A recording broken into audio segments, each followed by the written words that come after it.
Muy buenas noches, tengan todos ustedes. A nombre del doctor Galo Hermida y de la Sociedad Médica, te damos la más cordial bienvenida a esta tu casa. Es un honor tenerte aquí con nosotros y será un placer escucharte, tu plática, la entrevista en una primera parte y en una segunda parte el tema que nos vas a tratar, ¿por qué hablamos como mexicanos? Bien. Es la primera parte una entrevista informal. Bien. Se trata de conocer a la mujer, a la esposa. Algo muy sencillo, muy... A la profesionista. A la profesionista, por supuesto, a los logros, etcétera. Las preguntas puedes dedicar el tiempo que tú gustes, Bien, hasta donde tú quieras. Y para realizar la entrevista tenemos también aquí el doctor Alfonso Fajardo Rodríguez. Alfonso, quien hará una pequeña introducción. Muchas gracias, Fernando, y verdaderamente un enorme placer y un gran honor poder estar a un lado de esta gran figura, de este referente en nuestra lengua, a la cual vamos a tratar de explotar en algunos aspectos técnicos y especialmente conocer lo que hay detrás de esa gran obra. No quisiera adentrarme en la presentación y en los logros que ha tenido la doctora Compani, ya el doctor Lara hará una presentación antes de la conferencia. Sí les quisiera decir que se ha dedicado a todas las ramas que una profesional se pueda dedicar, como es la asistencia, es una docente de primera magnitud, creo que pocas mujeres pueden decir que tienen un título como profesora emérita, no retirada, sin confundir el término, que haya recibido tantos títulos y que trabaja tan intensamente en la lengua española, no solamente bueno, vamos a ver si podemos hablar un poquito de taxonomía, porque nos hacemos bolas y creo que es necesario para todos poder tener una ubicación de la lengua, del dialecto, y qué ramas serían las importantes: la lexicografía, la oralidad, la sintactología, etc. Pero sí mencionar la magnitud de la doctora Compani, que a toda luz es un referente internacional cuando uno quisiera investigar especialmente sobre la normatividad del español y sobre la importancia que está teniendo, que ya tocaremos más adelante. Está un poco, a mí me parece una liberación que estamos teniendo del yugo europeo a través de su investigación en americanismos. Entonces dicen que origen es destino, y ciertamente pensar cómo llega una española a este tiempo. Sabemos que hubo diferentes motivos, algunos de ellos presentes aquí, para que llegara Concepción a México, pero ¿por qué escoger como una joven que está viviendo en esos tiempos en España? Empezaba la movida, yo creo, en ese... No, la movida ya había empezado hace mucho, yo era parte de la movida. Entonces, ¿cómo escoges esta carrera que, al menos en México, a mí me parece que poca gente escoge filología, ¿no? Sí. ¿Cómo es que Concepción escoge filología y después de eso toma el camino? ¿Y cómo es tu llegada a México en los términos de fervor cultural que se vivía en ese tiempo en la Facultad de Filosofía? Bueno, muchísimas gracias. Para mí es un gran honor. Para la Academia Mexicana de la Lengua, a la que pertenezco, es también un honor y es un reto platicar con médicos, porque ustedes usan un lenguaje. Yo siempre le digo a los médicos, cuando voy a una consulta, bueno, póngamelo en cristiano, tradúzcamelo en cristiano. Entonces voy a intentar que la conferencia al rato esté en cristiano y vamos, es un reto y es un honor estar con ustedes. Bien, yo llego por un azar absolutamente y por una curiosidad de una mujer de 20 años. No había relación. En el año 75, que es el año en que muere Franco, Franco muere, yo soy hija de posguerra, absolutamente. Franco muere en noviembre del 75 y había un intento de México y España de restablecer o iniciar relaciones diplomáticas que estaban rotas, porque México siempre, como ustedes saben, reconoció la República como gobierno español y por lo tanto pues república inexistente desde el año 39.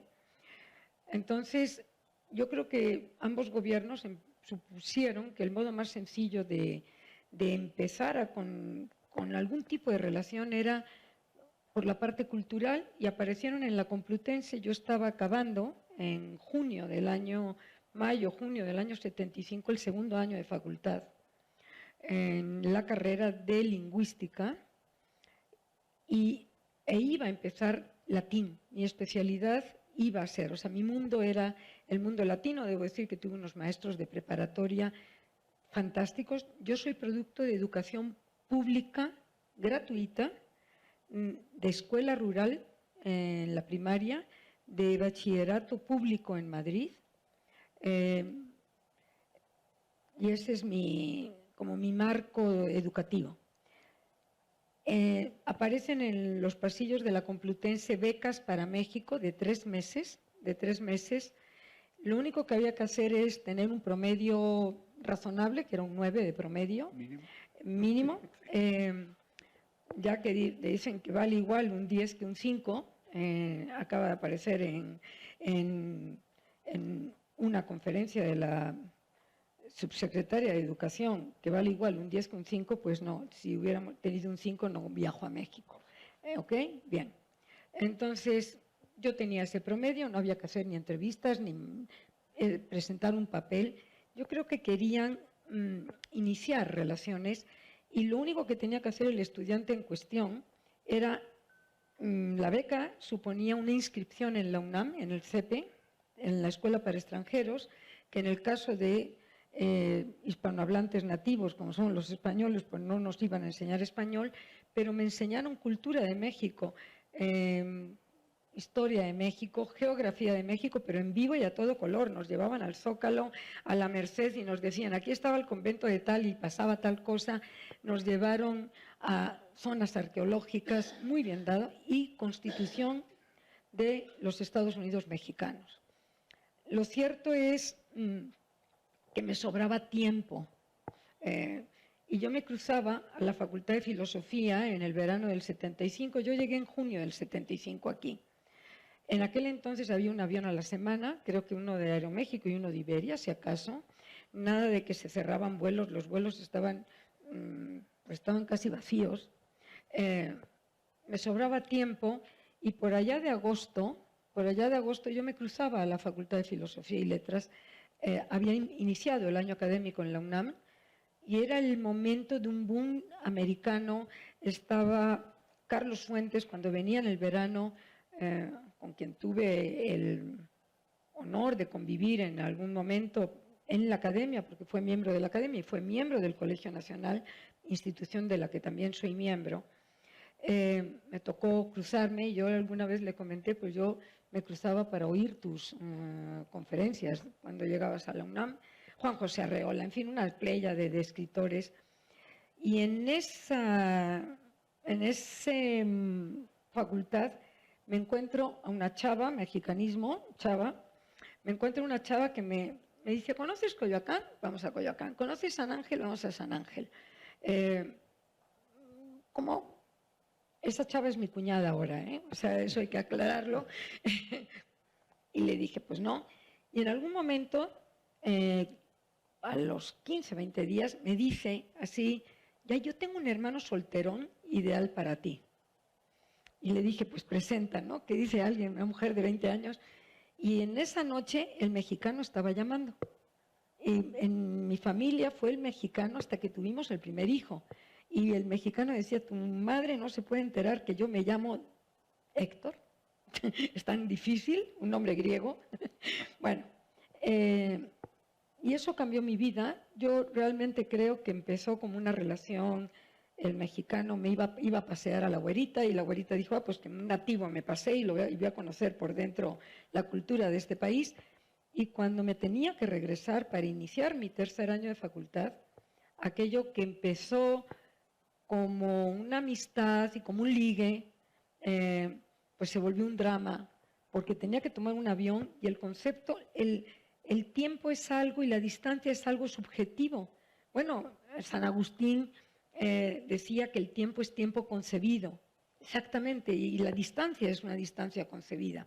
Hace 48 años, Europa estaba mucho más lejos de América y América mucho más lejos de Europa. Y era un drama.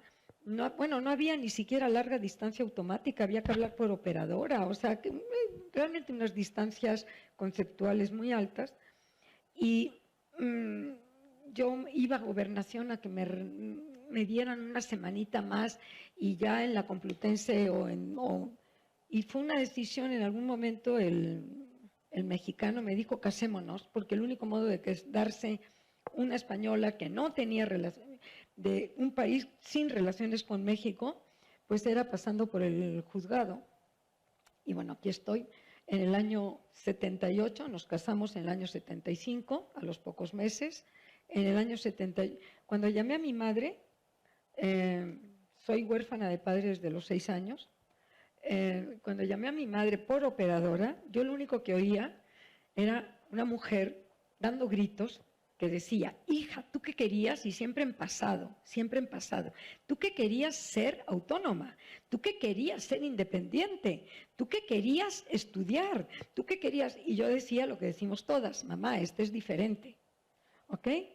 Nada más que este sí es diferente, absolutamente. En el año 78 decidí que mi país era México, me naturalicé, es decir, soy mexicana por voluntad desde hace pues una friolera ya de años.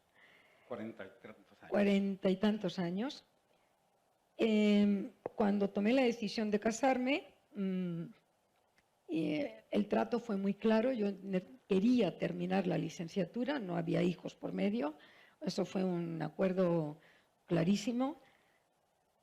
La carrera de latín, que era la que yo iba a hacer, tenía otro perfil en la UNAM en aquella época. Más enfocada a traducción, más enfocada a cultura latina y no tanto a las tripas de la lengua latina. Entonces decidí que lo que más me interesaba, que para mí era el mundo de las tripas de la lengua, el entramado que nos hace ser seres de sintaxis libre, así se nos define desde la psicología cognitiva, desde la lingüística. Entonces era lengua y literaturas hispánicas y hice el examen de admisión feroz que hay que hacer para la UNAM, entré, me revalidaron 3 semestres escasamente y soy producto Puma 100%, hice la licenciatura en la UNAM, hice la maestría en lingüística en la UNAM, hice el doctorado en la UNAM y aquí estoy. ¿Y has tenido oportunidad de ver a México en estudios de posgrado o trabajando en esa labor así de hormiga o de topo, no sé cómo llamar, cuando te metes a los archivos? A los archivos sí. de las Indias o sí, estás en así Alemania es. o tienes que estar haciendo estos aspectos. Entonces tienes esa oportunidad de ver a México a la distancia. Sí, y ser extranjero te da... es como cuando llevas lentes, necesariamente no sabes que llevas lentes. Para poder verbalizar cómo es el otro, te tienes que sacar los lentes y decir, son lentes redondos. Cuando uno es extranjero, puede ver identidades y culturas con unos ojos de distancia y puedes sedimentar aspectos recurrentes que como ritual construyen la cultura de cualquier pueblo. Siempre me gustó, hice mi licenciatura, mi tesis de licenciatura en español medieval, también la de maestría, también la de doctorado, y terminando el doctorado por una coyuntura de beca, de postdoctorado, había que modernizarse, entonces yo propuse en el Instituto de Filológicas, del que soy investigadora de tiempo completo e investigadora emérita en este momento, bueno, desde el año 15, ya llovió, propuse hacer una búsqueda en documentos en archivos de fondos americanistas, como el Archivo General de Indias, que acabas de mencionar, como el Archivo General de la Nación, que está situado en Lecumberri, como sabemos, en el antiguo Lecumberri, ya no existe, pero ahí está el edificio. El Archivo Histórico de la Ciudad de México, que es una joya como edificio, una belleza. En Donceles, paso todos los lunes por ahí para ir al Colegio Nacional, Donceles con Isabel la Católica o con Tacuba, bueno, es una joya, vayan, disfruten, es una exquisitez de edificio. Se llama Archivo Histórico de la Ciudad de México, Carlos de Sigüenza y Góngora. Es el primer archivo donde se recopiló historia de México, de la Ciudad de México, con el ánimo de recabar y documentar qué era la Ciudad de México. Se llamó, muchas veces se llamó Ciudad de México, o sea, el rescate de Ciudad de México es algo como un rescate de hace 400 años. Me dediqué para ese postdoctorado, para esa etapa de postdoctorado, propuse buscar no los documentos oficiales del virrey, no los mandamientos de ley, sino el mundo, voy a decirlo, del arrabal. ¿Cómo hablamos? ¿Cómo sonaba? ¿Cómo eran los muchos Méxicos sonoros que se reflejan en la documentación?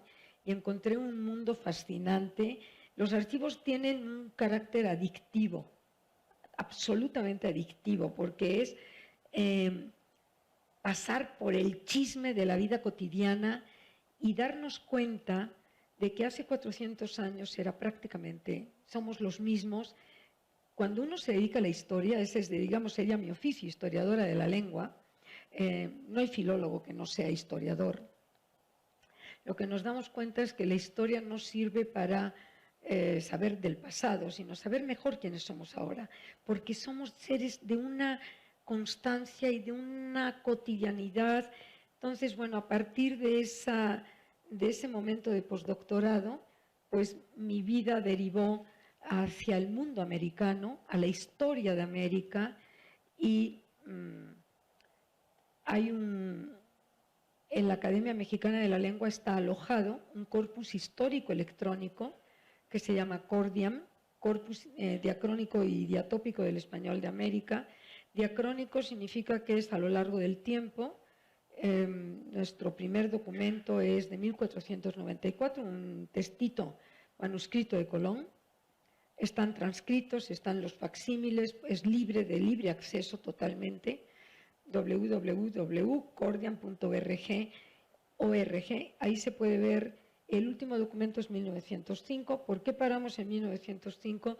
Porque a partir de esa fecha empieza un problema de derechos de autor. Los herederos pueden reclamar derechos del pariente y se atora todo y no autorizan. Bueno, sabemos, hay ferias internacionales que han tenido que cambiar el nombre de un premio porque el nieto o el hijo dijo, no, así yo no quiero que mi padre aparezca.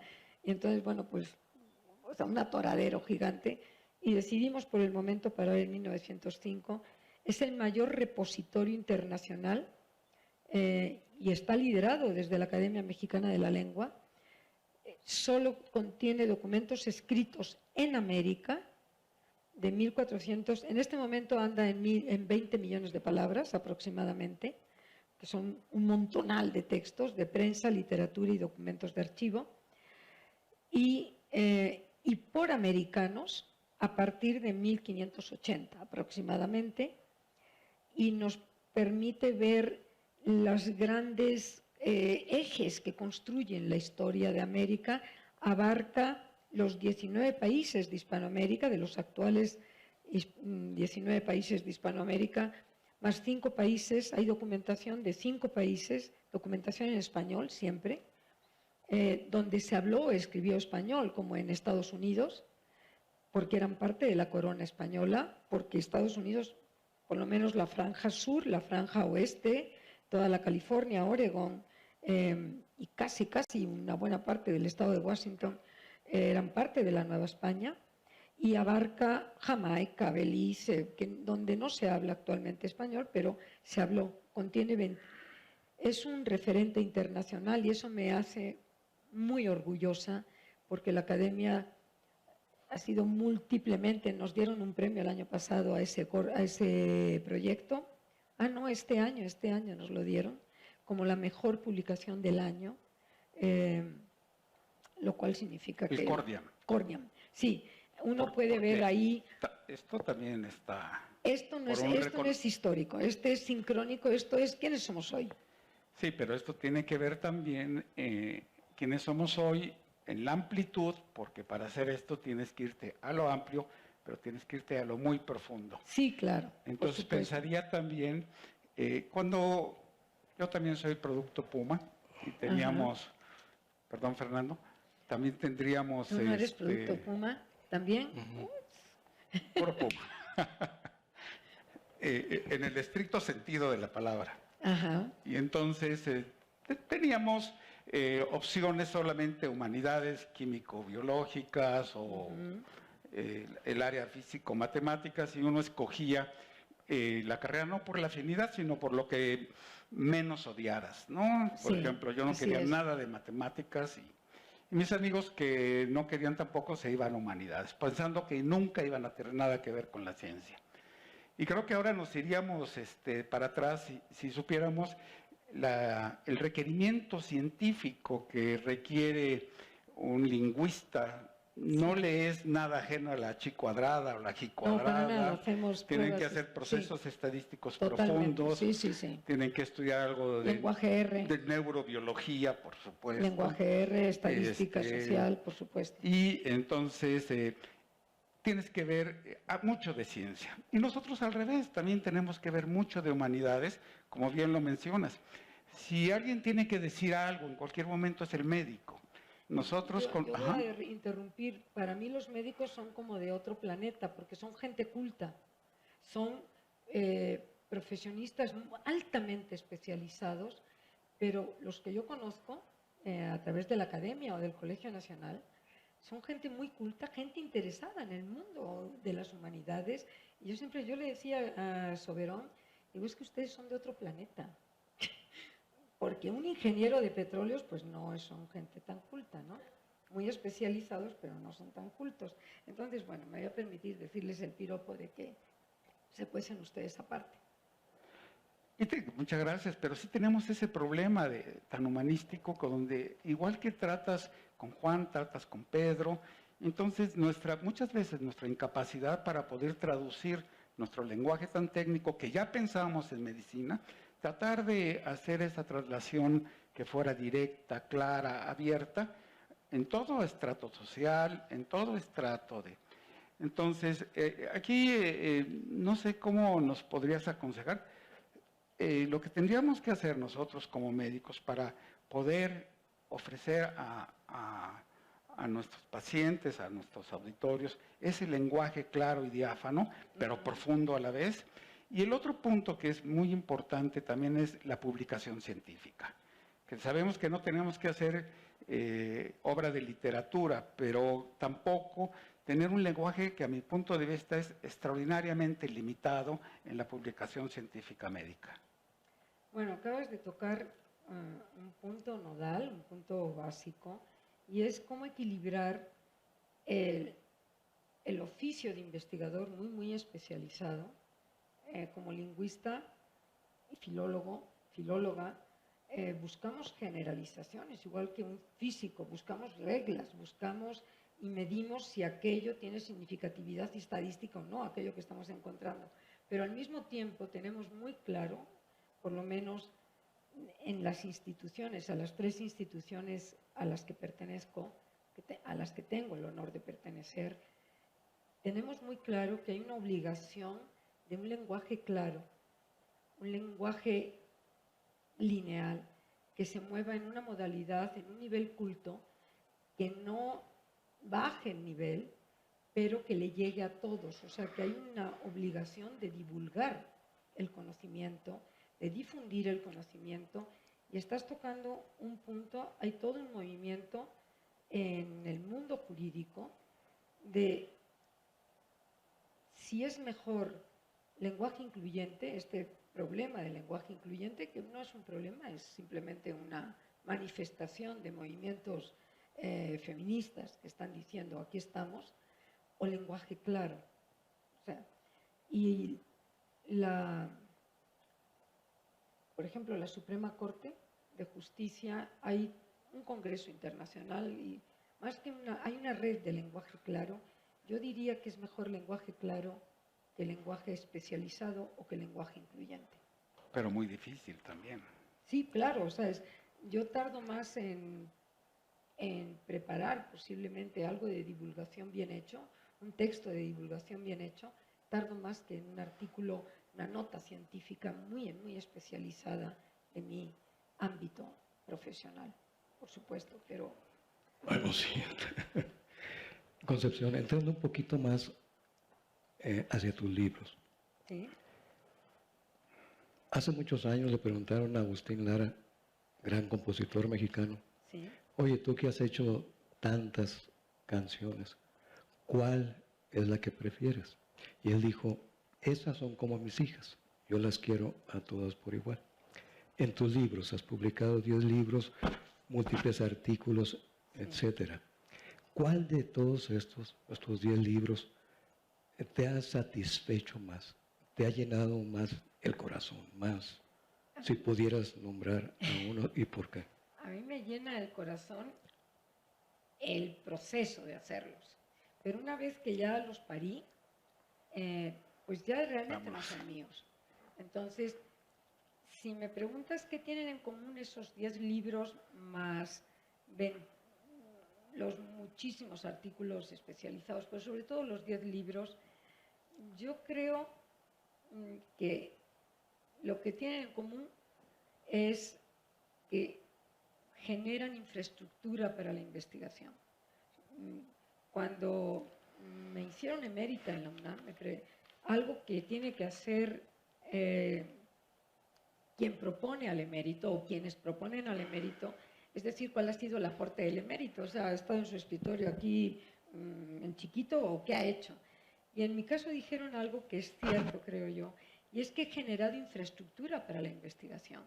Por ejemplo, la sintaxis histórica de la lengua española. En este momento estoy terminando la última parte. En este momento son 7.000 páginas publicadas. No había ninguna para ninguna lengua romance.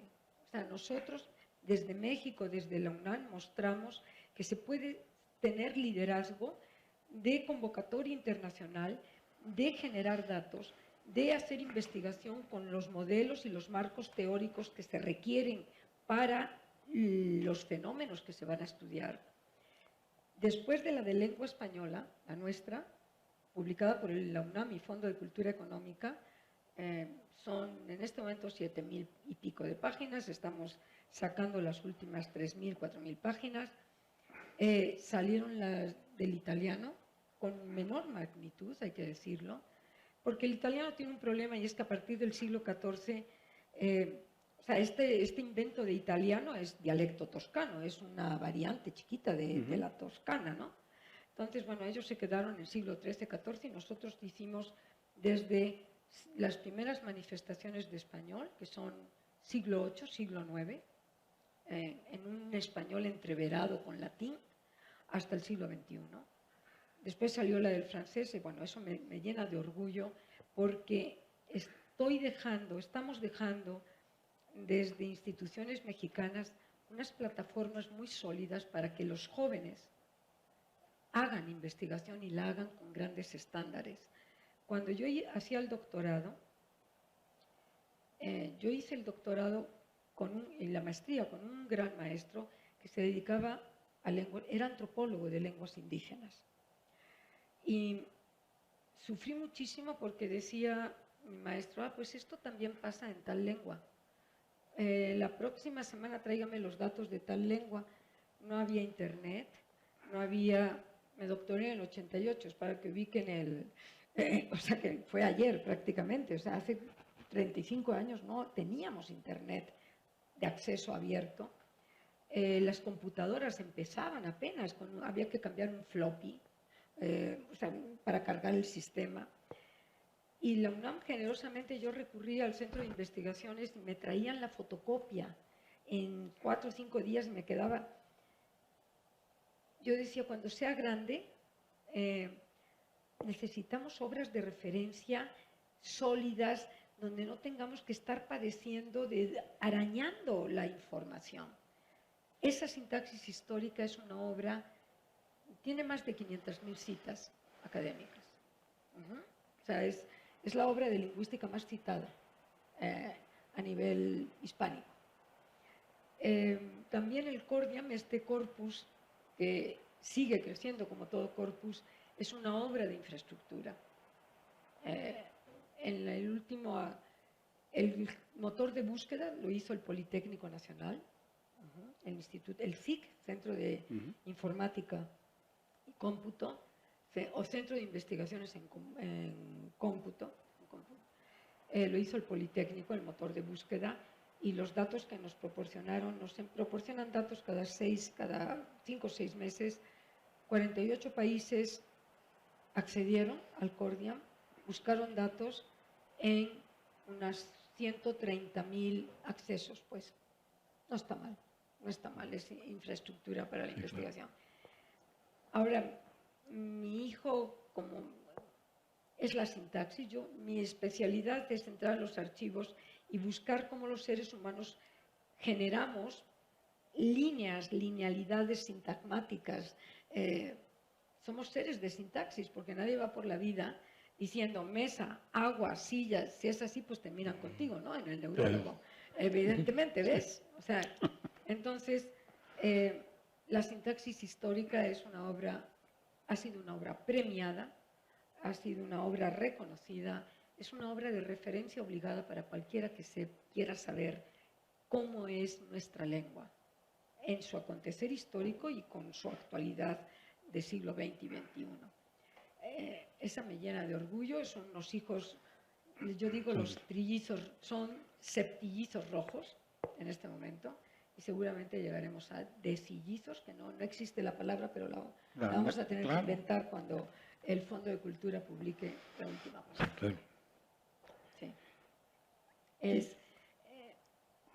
Cuando uno hace investigación te enamoras de la hipótesis y le estás dando seguimiento, pero cuando llegas a mi edad te das cuenta que las hipótesis y las teorías son más pasajeras y que lo que queda es taxonomías bien hechas, clasificaciones muy claras, bien jerarquizadas las informaciones. Eso vale más, porque eso es lo que los jóvenes van a tomar. Las teorías pasan, pero esto es infraestructura para saber quiénes somos. Es lo que te quería comentar, ¿no? Porque quizá, y aquí vamos a entrar un poco a eurocentrismo, y yo creo que una gente como tú en este momento tiene esa capacidad de ruptura. De los 350 años del lema de que fija, limpia y da esplendor, sí, ¿no? ¿Será válido todavía? Porque creo que difícilmente en cualquier, llamémosle dialecto del español, que es un diferente camino que se habla de nuestro idioma, eso, el dialecto mexicano, creo que ningún dialecto del español pueda tener una obra como esta, una cantidad tan importante, al menos registrada, que sí, quizás sí se hable. Entonces, este diccionario, por ejemplo, no sé cuántas de estas palabras puedan estar en el diccionario de la Real Academia, quizá no muchas. Algunos dicen que son propios y compartidos, quizá hay algunos robados también y que ya nos los han regresado. No, más bien los hemos tenido que regalar porque ya nos los robaron a nosotros. Y además dicen que ya no son mexicanos, ¿no? Exacto. O sea, ya son de patrimonio de la humanidad. El chocolate, ¿no? ¿Cómo va a ser mexicano si está mejoradísimo por belgas y suizos, ¿no? La palabra es mexicana, por supuesto. Bueno, con esa E final es claramente una adaptación del español de una palabra náhuatl. Y los tacos, ¿cómo van a ser mexicanos? Ya los tacos son de todos, ¿no? Exacto. Entonces, en esta gran obra, que es una obra colectiva, pero tiene un alma que se llama Concepción Company. Es muy gozoso, bello. Sí. Seguramente conoces este libro de las páginas de un libro. ¿Cuántas páginas tiene un libro? No tiene. ¿Cuántas páginas tiene? sobre 800 páginas. y pocas. No, tiene la página de una bellísima edición, de una bellísima composición de página, Así es. una tipografía que te vas para atrás, Sí. un papel que no te molesta, que Sí. lo puedes estar dándole y dándole, te va a durar. Es una obra que la tienes que tener al lado porque todos los días estamos hablando nuevos mexicanismos, y a eso voy. Yo buscaba la palabra cañón. ¿Está y no cañón? está cañón. ¿Y está? Sí, no está cañón. ¿No está cañón? No está cañón. Cañón no, pero a lo mejor está en estar. A lo mejor podría estar ahí. Porque a lo que voy es, ¿qué es lo que fija? Cañón no es mexicanismo, pero la locución, la colocación, está cañón, es un eufemismo de está cabrón. Bueno, claro, o basta decir está acá. Está acá, no, No, casi acá, pero- eso es mexicano. O no manches. No, Sí, ajá. entonces, seguramente en estar, hay que buscarlo en estar. no quisiera hablar más sobre la condición de que prontamente vas a hablar sobre Sí. estos términos. Y quizá si nos pudieras dar un adelanto sobre interacción racial, sobre la vida de barco. No sé si vas a hablar tú más adelante. De los barcos no mucho, me estoy haciendo propaganda, acaba de salir en el Colegio Nacional un libro mío, que es una joya, precioso por dentro y por fuera, que se llama Hablar y Vivir en América. Y el primer capítulo es mostrar que los barcos fueron el primer espacio de globalización moderna, absoluta, total. O sea, el almirante hablaba flamenco, el capitán hablaba castellano, los grumetes eran andaluces, el almirante daba una orden, nadie lo obedecía, pero no lo obedecían porque no quisieran, sino porque no sabían ni de qué estaba hablando, se le amotinaban, ¡pum! El bar es un espacio de globalización multilingüe donde las redes actuales podrían haber nacido perfectamente en este mundo marítimo. Extraordinario, verdaderamente. 3 minutos, Ya estamos por estamos, terminar. si nos puedes sintetizar en 30 segundos 3 acciones de mujer en triple jornada. Sí. Mujer, madre y, bueno, mujer, profesionista, madre y con todo un futuro y una rebeldía que dentro de, a partir de la lengua, a partir del idioma. Así es difícil la tarea en poco tiempo. Esas 3 tareas de una mujer. 3 tareas no están en conflicto. Bueno, ajá. O sea, ser mujer no es ser persona. Ser madre es...